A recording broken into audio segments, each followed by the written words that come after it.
Hello everyone. Now we are going to discuss about the problem number 3, right? Problem number 3 में एक different case हम लोग अब discuss करने जा रहे हैं इस वाले क्वेश्चन में। ऑलरेडी जो इससे पहले के केसेस हमने डिस्कस किए हैं, प्रॉब्लम नंबर फर्स्ट हमने की थी सिंपल एक पैराबोलिक आर्च, हमने 3 इंच पैराबोलिक आर्च डिस्कस किया।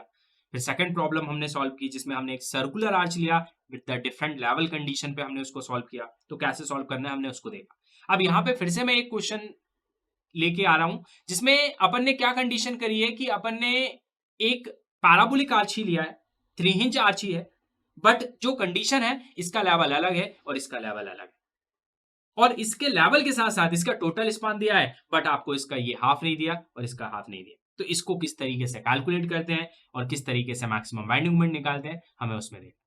तो यहां पे भी हमें इसका मैक्सिमम बाइंडिंग मोमेंट निकालना है, लेकिन उस मैक्सिमम बाइंडिंग मोमेंट से पहले हमारे पास जो पहला टास्क है वो इसकी रिएक्शन कैलकुलेशन। तो जब ऐसा कोई केस आपको देखने को मिले जिसमें लेवल डिफरेंट हो, पैराबोलिक आर्च हो, 3 इंच आर्च हो और आपके पास टोटल स्पान दिए, लेकिन आपको ये स्पान नहीं दिए और ये स्पान नहीं दिए, क्योंकि यहां पे ये हाफ नहीं होता। ये याद रखिएगा, सिंपल पैराबोला एक ही लेवल पे कंप्लीट करता है, तो अगर जितना टोटल स्पान है सेंटर उसका हाफ होता है अगर सिंपल पैराबोला कंप्लीट करता है। लेकिन यहां पे एक छोटा पैराबोला है, उसके बाद में फिर एक बड़ा पैराबोला दिया हुआ है और उसको मिला के दिया हुआ, उसकी टोटल लेंथ आपको दी हुई है 22.5। तो क्या आधा छोटा होगा और आधा बड़ा होगा? नहीं, छोटे की लेंथ अलग होगी, बड़े की लेंथ अलग होगी। इसका मतलब ये छोटे की लेंथ आपको नहीं पता, तो ये अपने आप को कंप्लीट कर रहा है इस पॉइंट पे, इसका मतलब इसका डबल इस पॉइंट पे आएगा, मतलब ये वाली लेंथ को अपन क्या मान लेंगे? L1, जो कि अपन कहां से कहां तक मान रहे हैं? यहां से यहां तक, ये L1 होगी। और इसी तरीके से इसकी जो लेंथ होगी वो यहां से यहां तक होगी, जिसको हम क्या बोलेंगे? L2 बोलेंगे। और ये टोटल लेंथ के हाफ के बराबर बिल्कुल भी नहीं होगी, और ये मैं क्लियर कर चुका हूं, बिकॉज ये एक छोटा पैराबोला बन रहा है जो यहां कंप्लीट करेगा। तो अगर यहां से यहां तक लेंथ दी होती तो ये इसके हाफ के बराबर होती, और ये बड़ा पैराबोला बन रहा है जो यहां कंप्लीट करेगा तो इसके बराबर ये टोटल होती, तो ये इसके इसके आधे के बराबर होती। मतलब दो डिफरेंट डिफरेंट टाइप के पैराबोला को मिक्स करके आपको दिया गया है, तो वो हाफ हाफ स्पान हो ही नहीं सकता, आपको वो निकालना पड़ेगा। दैट मीन कि सबसे पहले आपको टास्क रहेगा ऐसे केस में L1 और L2 को कैलकुलेट।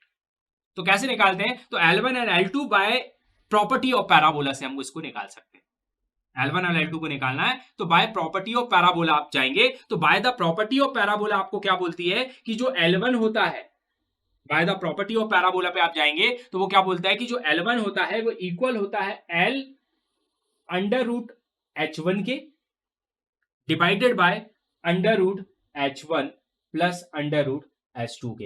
ये प्रॉपर्टी ऑफ पैराबोला से ये कंडीशन मैंने ली हुई है।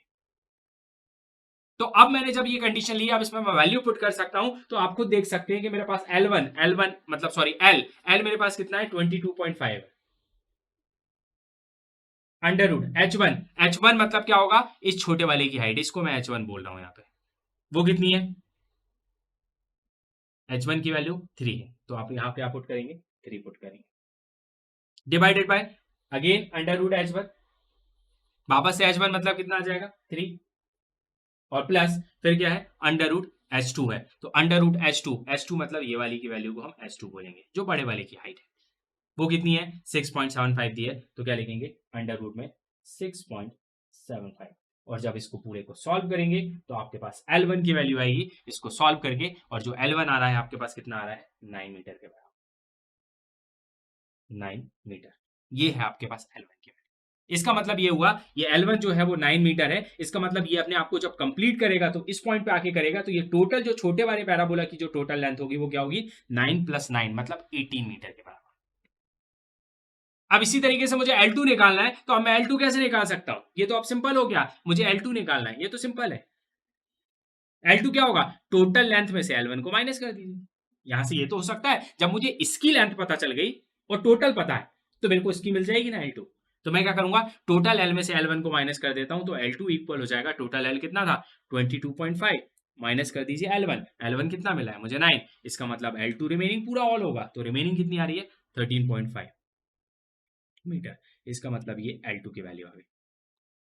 तो सबसे पहले जब भी डिफरेंट लेवल का केस दिया हो, पैराबोलिक की बात हो और आपके पास L1 L2 ना हो, तो पैराबोला की प्रॉपर्टी लगा के आपको सबसे पहले L1 और L2 को निकालना पड़ता है, जो कि कुछ इस तरीके से निकल जाएगा।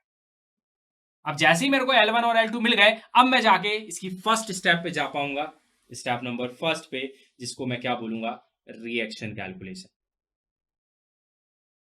रिएक्शन कैलकुलेशन जिसमें कौन सी निकालूंगा, मैं निकालूंगा वर्टिकल रिएक्शन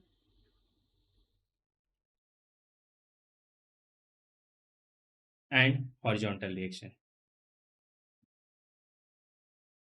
हॉरिजॉन्टल रिएक्शन जिसमें हम लोग क्या करते हैं, हम इस पॉइंट पे एक वर्टिकल रिएक्शन को हम VA से रिप्रेजेंट करते हैं, हॉरिजॉन्टल रिएक्शन को हम S से रिप्रेजेंट करते हैं। इसी तरीके से इस पॉइंट पे हम वर्टिकल रिएक्शन को VB से रिप्रेजेंट करते हैं और हॉरिजॉन्टल को हम S से रिप्रेजेंट करते हैं। अब मुझे वर्टिकल निकालनी है, हॉरिजॉन्टल, या रिएक्शन निकालनी है वर्टिकल हॉरिजॉन्टल, तो हम उसको कैसे निकाल सकते हैं। तो मैंने आपसे बोला कि नॉर्मली जब लेवल सेम होता है, ए पॉइंट का लेवल और बी पॉइंट का लेवल सेम होता है, तो हम क्या करते हैं, VA को निकालने के लिए बी के अबाउट मूवमेंट ले लेते हैं, VB को निकालने के लिए ए के अबाउट ले लेते हैं। लेकिन लास्ट केस में मैंने बताया था कि जब लेवल सेम ना हो, एक लेवल ये हो दूसरा लेवल ये हो, या एक लेवल ये हो दूसरा लेवल ये हो, लेवल सेम ना हो, तो उस केस में किसके अबाउट मूवमेंट लेने के लिए मैंने बोला था, सी के अबाउट मूवमेंट लेने के लिए बोला। इसका मतलब जब लेवल सेम नहीं होगा तो सी के अबाउट मूवमेंट लेंगे, तो इसका मतलब मैं लिखूंगा taking movement about point C. और कहां से, सबसे पहले मैं देख रहा हूं LHS से, लेफ्ट हैंड साइड से, मतलब मैं सी पे खड़े हो जाऊंगा और मैं इस तरफ से देखूंगा। तो मैं क्या देखता हूं, मैं सी पे खड़ा हूं, यहां से VA आएगा मेरे तरफ, कैसे आएगा, क्लॉकवाइज घूम के VA इंटू ये परपेंडिकुलर डिस्टेंस L1 हो जाएगा। उसके बाद H आएगा ऐसे एंटी क्लॉक घूम के, H इंटू परपेंडिकुलर डिस्टेंस ये 3 हो जाएगा। और उसके बाद ये UDL आएगा, नीचे की तरफ आएगा, मतलब कैसे घूम के आएगा, एंटी क्लॉक, तो -30 इंटू UDL है तो L1 इंटू L1/2 हो जाएगा। इसका मतलब यहाँ पे कंडीशन बनेगी taking movement about C from LHS, तो कंडीशन बनेगी प्लस का VA इंटू L1 मतलब 9, उसके बाद माइनस का H इंटू परपेंडिकुलर डिस्टेंस 3, उसके बाद माइनस का 30 इंटू 9 इंटू 9/2, इक्वेट कर देंगे इसको 0 से। ये कुछ कंडीशन बने, क्या बनेगी, प्लस का VA into 9 minus H into 3 minus 30 into 9 into 9/2, equate कर देंगे 0 से। कैसे, वापस से बता रहा हूं, सी पे खड़े हो गए, इस तरफ देख रहे हैं लेफ्ट हैंड साइड पे, यहां से VA जाएगा ऐसे आएगा, मतलब क्लॉकवाइज VA इंटू 9, उसके बाद जो H जाएगा वो ऐसे जाएगा, मतलब एंटी क्लॉक घूम के आएगा, मतलब minus H into perpendicular distance 3, उसके बाद ये 30 का लोड आ रहा है नीचे की तरफ, मतलब एंटी क्लॉक घूम के आएगा, -30 इंटू 9 इंटू 9/2, बिकॉज यूटीएल में लेते हैं लोड इंटू डिस्टेंस बाई 2, तो कंडीशन ये बनेगी। इक्वेट 0 से करेंगे, यहां से आपकी कंडीशन जो बनेगी इसको सॉल्व करके वो बनेगी VA के लिए, VA इक्वल हो जाएगा, कितना हो जाएगा, तो ये उस तरफ जाएगा तो ये हो जाएगा 3H प्लस में, और ये पूरा कैलकुलेट होके उस तरफ जाएगा और डिवाइड बाय 9 से होगा, तो ये उस तरफ होके जाएगा माइनस का 30 इंटू 9 इंटू 9/2, जब सॉल्व करोगे तो उधर जाके हो जाएगा प्लस में 1215, और डिवाइड बाय ये 9 इसके नीचे आ जाएगा तो ये आ जाएगा 9। इस तरीके से ये जो बनेगी आपकी कंडीशन वो VA के लिए बन जाएगी। अब इसी तरीके से मैंने बोला कि फिर से मूवमेंट लेंगे, और अब मूवमेंट कहां से लेंगे, राइट हैंड साइड से, तो वापस से लिखेंगे taking movement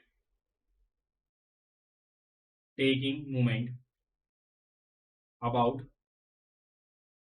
point C, but अब कहां से देख रहे हैं, अब देख रहे हैं RHS।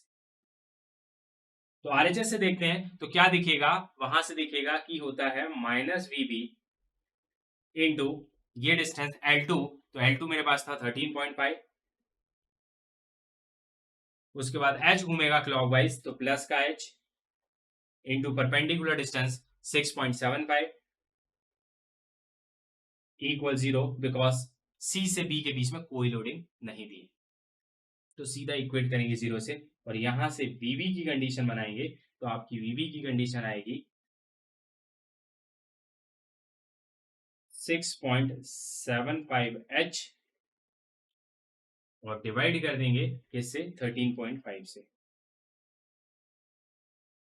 ये जो कंडीशन बनेगी VB की वो बनेगी 6.75H डिवाइड बाय 13.5 के फॉर्म में, ये बनी सेकंड कंडीशन।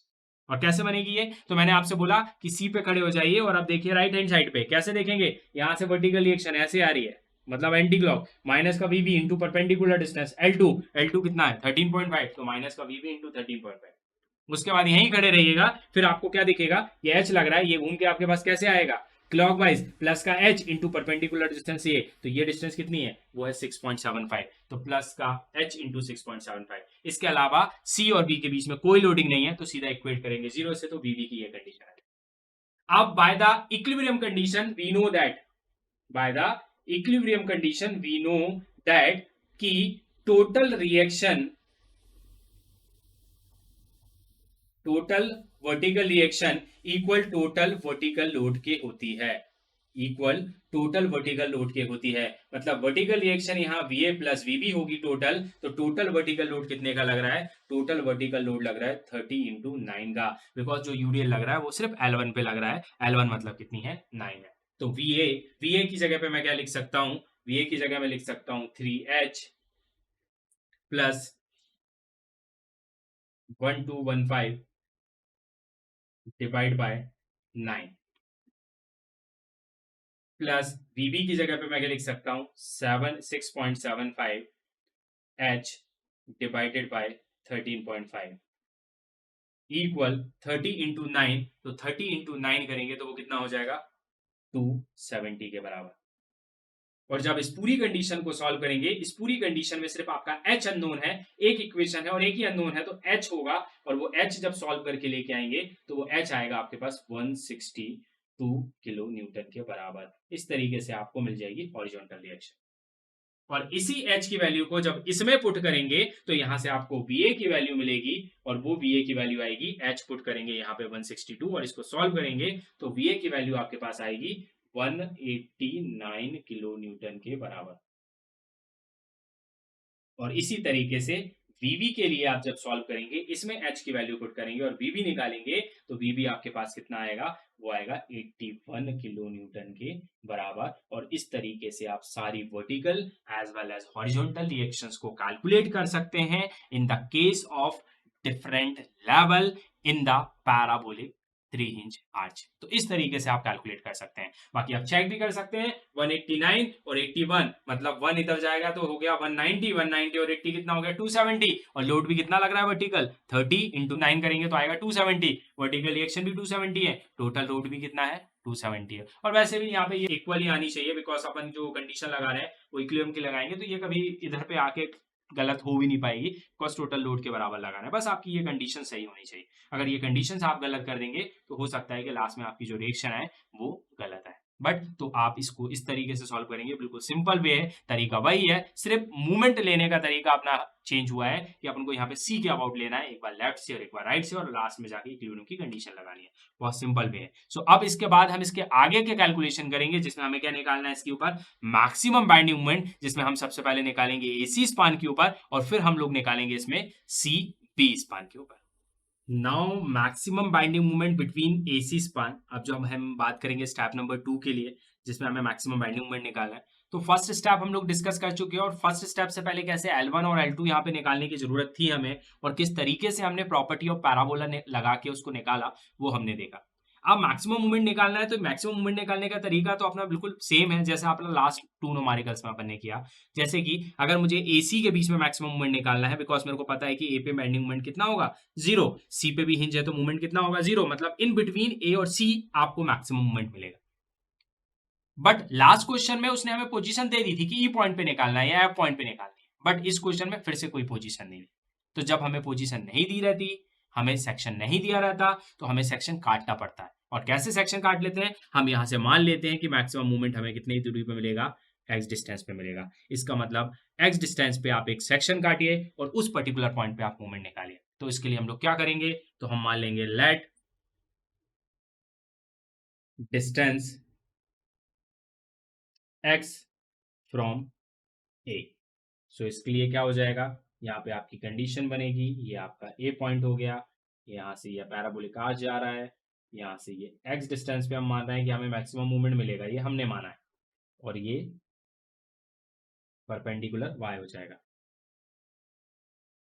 यहाँ पे ये यूडीएल एक्ट कर रहा है, ये आप देख सकते हैं, ये यूडीएल लग रहा है, ये कितने का लग रहा है 30 किलो न्यूटन पर मीटर का।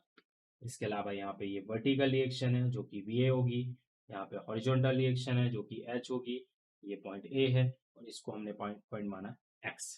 तो इस तरीके से आप इसका सबसे पहले फ्री बॉडी डायग्राम बना लें। अब जैसे ही ये फ्री बॉडी डायग्राम आप बन जाएगा, इस एक्स के अबाउट मूवमेंट निकाल लीजिए। तो आप यहाँ पे लिखेंगे taking movement about x means mx। तो mx मतलब x के ऊपर जाके खड़े हो जाइए और इस तरफ देखिए, बिकॉज यहाँ पे पूरी लोडिंग आपकी इस तरफ पे है, लेफ्ट साइड पे। तो आप जब x पे खड़े हैं और इस तरफ देखते हैं तो va देखेंगे आपकी तरफ घूम के कैसे आएगा, इस डायरेक्शन में। और ये डायरेक्शन कौन सा होता है, क्लॉक का। तो प्लस का va इंटू परपेंडिकुलर डिस्टेंस है x। ये va जाएगा ऐसे clock wise, va into perpendicular distance x। इसी तरीके से आप x पे खड़े रहेंगे, ये h लगेगा, कैसे घूम के आएगा, एंटी क्लॉक, मतलब minus h into perpendicular distance y। इसके लिए परपेंडिकुलर डिस्टेंस y। और इसी x पॉइंट पे खड़े रहेंगे, फिर ये 30 का लोड भी है जो कि नीचे की तरफ जा रहा है, तो कैसे घूम के आएगा, एंटी क्लॉक, मतलब minus 30 into x into x by 2। Because UDL है, यूडीएल में क्या लेते हैं, लोड इंटू डिस्टेंस बाई 2 के बराबर उसको हम कंसिडर करते हैं। तो ये कुछ कंडीशन बनेगी। अब इसमें हमें पता है कैसे वैल्यू पुट करनी है। तो mx मतलब maximum movement at point x हम लोग निकाल रहे हैं। va की वैल्यू आपने ऑलरेडी पहले निकाल रखी है। va आपके पास कितना था, 189 निकला हुआ था। x रहेगा माइनस h भी आपने पहले से वैल्यू निकाली थी, जो निकली थी 162। y कितना है, y को अभी y लिख देते हैं, माइनस 30 x इंटू x। तो ये 30 x स्क्वायर बाय 2 हो जाएगा। ठीक, अब इसके बाद क्या करेंगे, अब इसमें हमें और क्या है पता है, हमें y पता है कि पैराबोलिक जो आर्च होता है, फॉर पैराबोलिक आर्च y क्या होता है, y इक्वल होता है 4h by L square x, L minus x के बराबर होता है, राइट। तो यहां पे मेरे को पता है 4 रहेगा h।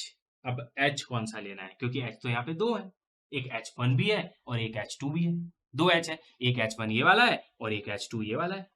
तो कौन सा h लेना है। तो अभी आप किसकी बात कर रहे हो, आप बात कर रहे हो एसी स्पान की, यहाँ पे लिखा है ना मैंने AC span, in between AC की बात कर रहे हो। तो एसी की बात कर रहे हो, मतलब कौन से वाले आर्च की बात कर रहे हो, छोटे वाले आर्च की। तो हाइट भी किसकी लोगे, छोटे वाले की, और इसकी हाइट कितना है h1, और वो कितनी है 3 मीटर। इसका मतलब y की वैल्यू आप क्या पुट करोगे यहाँ पे, 3 मीटर। इसका मतलब h की जगह पे आ जाएगा 3 डिवाइड बाय l, और l भी कौन सा, छोटे वाले आर्च का। तो ये छोटे वाले आर्च में ये हाफ कितना है, L1 कितना है 9। तो जब ये आर्च अपने आप को कंप्लीट करेगा इस पॉइंट पे आगे, तो यहां से यहां तक 9 है, तो यहां तक कितना हो जाएगा, जब इतना 9 है तो यहां का इतना और कितना हो जाएगा, ये भी 9 हो जाएगा। तो 9 9 प्लस 9 कितना हो जाएगा 18, बिकॉज यहाँ पे L1 नहीं चाहिए, पूरी लेंथ चाहिए उसकी, जो कि L1 की कितनी होगी, डबल होगी। इसका मतलब आपको यहाँ पे क्या पुट करना पड़ेगा, 9 प्लस 9, 9 प्लस 9 कितना होता है 18, मतलब यहाँ पे पुट करोगे 18 का स्क्वायर, राइट। अब इसी तरीके से x को x लिखेंगे, l यहां पे कितना हो जाएगा 18 माइनस x। तो ये y की कंडीशन आपकी बनेगी। अब इसको उठा के इसमें पुट करेंगे, तो यहां पे कंडीशन होगी mx equal 189x minus 162। y की जगह पे पुट कर सकते हो, 4 इंटू 3 कितना होता है 12 डिवाइड बाई 18 का स्क्वायर, x 18 माइनस x, और उसके अलावा क्या बचा है, माइनस 30 को 2 से डिवाइड कर देना तो बचेगा 15x स्क्वायर, राइट। ये इस तरीके से आपके पास कुछ वैल्यू बचेगी। अब इसी को अगर आप और आगे तक सॉल्व करते हो और ये इसको इसमें मल्टीप्लाई करते हो, तो ये सॉल्व होके बचेगा mx इक्वल, अब जब इस पूरे को सॉल्व करोगे तो ये पूरा सॉल्व होके बाद आपके पास आएगा 81x माइनस 9x स्क्वायर के बराबर। ये mx की condition, 81x minus 9x square.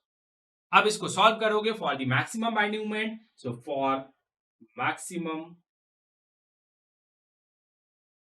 Binding moment, और मैक्सिमम बाइंडिंग मोमेंट क्या होता है, dmx बाय dx इक्वल होता है 0 के। इसका मतलब d बाय dx, और mx की जगह पुट कर सकते हैं 81x minus 9x square, 9x square equal 0 करोगे, 81 इंटू x का डिफरेंशिएशन 1 होता है, तो 81 का 81, x स्क्वायर का होता है 2x, तो 2 इंटू 9 कितना हो जाएगा 18 x के बराबर इक्वल 0। यहां से आप x निकालेंगे तो यहां से आपके पास x निकल के आएगा 4.50 मीटर के बराबर। ये आपकी x की वैल्यू है। इसका मतलब ये हुआ कि अगर मैं एसी स्पान की बात करता हूं तो यहां से 4.5 मीटर के बाद मुझे सबसे ज्यादा मैक्सिमम मूवमेंट मिलने वाला है, सबसे ज्यादा मूवमेंट मिलने वाला है। 4.50 से पहले भी मूवमेंट कम होगा, 4.50 के बाद भी मूवमेंट कम होगा, जो सबसे ज्यादा मूवमेंट मिलेगा वो 4.50 मीटर पे ही मिलेगा इन एसी स्पान। तो अब मैं x की वैल्यू इसमें पुट कर देता हूं तो मुझे मैक्सिमम मूवमेंट की वैल्यू भी पता चल जाएगी। तो mx x की वैल्यू इसमें पुट करिए तो 81 इंटू एक्स 4.5 माइनस 9 इंटू 4.5 का स्क्वायर, इसको सॉल्व करेंगे तो mx जो आपके पास निकल के आएगा वो निकल के आएगा 182.25 किलो न्यूटन मीटर। ये है mx की वैल्यू एसी स्पान के ऊपर। इतना मैक्सिमम मूवमेंट मिलेगा जो कि 4.50 मीटर की डिस्टेंस पे मिलने वाला है।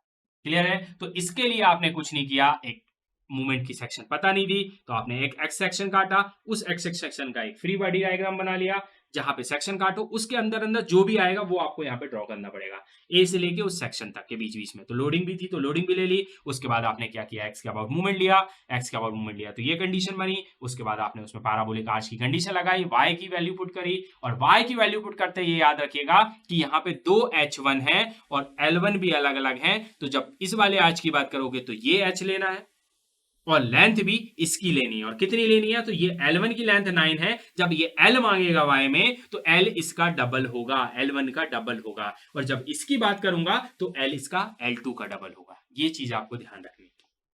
सो अब इसके ऊपर एसी के ऊपर बाइंडिंग मोमेंट निकल गया है। अब हम जो बाइंडिंग मोमेंट निकालेंगे वो निकालेंगे किसके ऊपर, सी बी के ऊपर। Now binding moment in B से सी स्पान, मतलब इन बिटवीन बीसी स्पान कितना मैक्सिमम मूवमेंट आएगा, अब हमको वो निकालना है। तो उसके लिए हम लोग क्या करेंगे, उसके लिए हम लोग वापस से, हमें यहाँ पे भी कोई सेक्शन नहीं दिया है, दैट मीन जैसे हमने ए से एक एक्स डिस्टेंस पे एक सेक्शन कट किया था वैसे यहाँ पे भी हम बी डिस्टेंस से, बी पॉइंट से एक्स डिस्टेंस पे एक सेक्शन कट कर लेते हैं। तो बी से एक्स डिस्टेंस पे एक सेक्शन अगर मैं कट करता हूं तो मैं let distance x from point B, right. अब इसके लिए हम लोग क्या करेंगे, यहां पे हम ये एक पैराबोलिक कंडीशन बनाएंगे, ये बी पॉइंट हो गया, ये आपकी वर्टिकल डायरेक्शन बी भी हो गई, यहाँ पे वर्टिकल डायरेक्शन एच होगी, और यहां पे मैं एक्स पॉइंट मान रहा हूं तो यहां से ये डिस्टेंस एक्स हो जाएगी और ये डिस्टेंस वाई हो जाएगी, राइट। और इस पे हमें मैक्सिमम मूवमेंट निकालना, और यहाँ पे कोई लोडिंग नहीं है तो कोई लोडिंग वगैरह तो आने वाली नहीं है। इसका मतलब अब मुझे सिर्फ इस एक्स पे मूवमेंट निकालना है, जो जिसको मैं एम एक्स बोल रहा हूं। तो मैं लिखूंगा taking movement about point x means M x, और एम एक्स क्या हो जाएगा, इस पॉइंट के अबाउट मूवमेंट। तो कैसे निकालेंगे, ये वीबी लगेगा, कैसे आएगा, एंटी क्लॉक माइनस वीबी इंटू ये डिस्टेंस एक्स, और इसी पॉइंट पे खड़े हो जाएगा, यहां से एच लगेगा clockwise, H into perpendicular distance Y, तो प्लस एच इंटू वाई। इसके अलावा आप इस एक्स पे खड़े हैं, आपको वीवी दिखेगा, एंटी क्लॉक में आएगा वीवी इंटू एक्स, और एच लगेगा क्लॉकवाइज एच इंटू वाई। इसके अलावा कोई लोडिंग दिख रही है क्या, नहीं दिख रही है, मतलब कंडीशन सिर्फ इतनी रहेगी, minus V V into X plus H into Y. अब यहाँ पे आपको वीवी पता है, एक्स आपको निकालना है, एच पता है, वाई, वाई की कंडीशन सीधी लगा देते हैं, वाई इक्वल क्या होता है 4h by L square x L minus x के बराबर। अब यहां पे जब y की वैल्यू निकाल रहा हूं तो मैं 4 लूंगा, अब h कौन सा, तो अब मैं किसकी बात कर रहा हूं, उस बड़े वाले पैराबोला की बात कर रहा हूं, इस वाले की बात कर रहा हूं, तो h भी इसका लूंगा, वो कितना है 6.75, मतलब यहाँ पे h की वैल्यू क्या होगी 6.75 डिवाइड बाय l, अब l में इसका L2 कितना है 13.5, इतना है, इसका मतलब ये जब कंप्लीट जाके अपना पैराबोला बनाएगा, वो यहां बनाएगा तो वो कितना होगा L2 का डबल होगा, मतलब 13.5 प्लस 13.5, तो इसका मतलब l कितना हो जाएगा, तो l हो जाएगा 13.5 प्लस 13.5 करेंगे तो कितना होता है 27, इसका मतलब ये हो जाएगा 27 का स्क्वायर। उसके बाद x रहेगा, l अगेन 27 माइनस x हो जाएगा। इसको अगर मैं सॉल्व कर लेता हूं तो इसको सॉल्व करके जो आपकी कंडीशन बनेगी वो बनेगी y इक्वल 6.75 इंटू 4 करता हूं तो वो भी 27 आएगा। 27 से एक 27 कट जाएगा तो ये आएगा 1/27 x 27 माइनस x की कंडीशन बनेगी।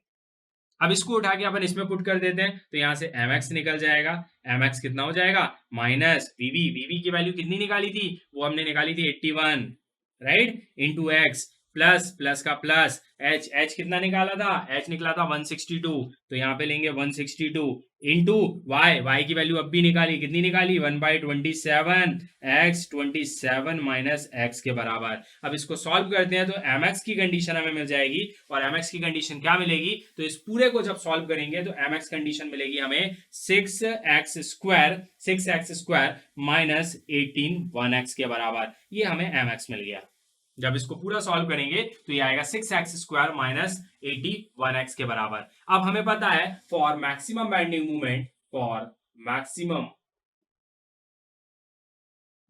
Moment dmx x by D x equal क्या होता है, 0 होता है। तो यहाँ पे कंडीशन पुट करते हैं d बाई डी एक्स और mx की जगह क्या पुट कर देते हैं 6x square minus 81x equal क्या हो जाएगा 0। अब इसको डिफरेंशिएट करेंगे तो 6 इंटू एक्स स्क्वायर का डिफरेंशिएशन क्या होगा 2x माइनस 81 x का डिफरेंशिएशन क्या होगा 1 इक्वल 0। तो यहां से आपकी x की वैल्यू निकल के आ जाएगी, तो 81 उस तरफ जाएगा, डिवाइड बाय 12 से डिवाइड हो जाएगा। तो जब 12 से डिवाइड करोगे तो यहाँ पे x की वैल्यू आएगी 6.75 मीटर के बराबर x आ रहा है। दैट मीन ये हुआ कि यहां से 6.75 मीटर पे आपको मैक्सिमम बेंडिंग मोमेंट मिलने वाला है। 6.75 के बाद भी कम मिलेगा, 6.75 से पहले भी कम मिलेगा। अगर इसको क्रॉस चेक करना चाहते हो तो 6.75 से कोई भी कम वैल्यू ले लीजिएगा, उसके अबाउट मोमेंट निकाल के देख लीजिएगा, इस मोमेंट से वो वैल्यू कम आएगी। या 6.75 के बाद कितना आ रहा है 7 मीटर पे जाके एक सेक्शन काटना और x की वैल्यू 7 पुट करना और मोमेंट निकाल के देख लेना, वो मोमेंट भी कम आ रहा है। तो मैक्सिमम मोमेंट आपको 6.75 मीटर में मिलेगा। और कभी भी याद रखिएगा जो आपकी x की वैल्यू आती है वो कभी भी आपके c और b के बीच में जितनी डिस्टेंस है उससे ज्यादा नहीं हो सकती। जैसे c और b के बीच में डिस्टेंस यहाँ पे कितनी है 13.5, इसका मतलब x की वैल्यू कभी भी 13.5 से ज्यादा नहीं हो सकती, उसी से कम होगी। तो ये क्रॉस चेक भी कर सकते हैं।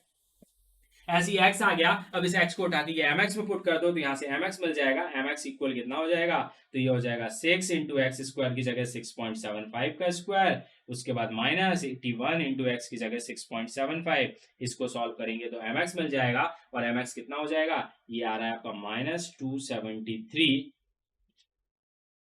-273.375 किलो न्यूटन के बराबर अप्रॉक्स ये वैल्यू आपकी आ रही है। तो ये मैक्सिमम मोमेंट हो जाएगा किसकी स्पान पे, सी से बी के बीच में स्पान पे।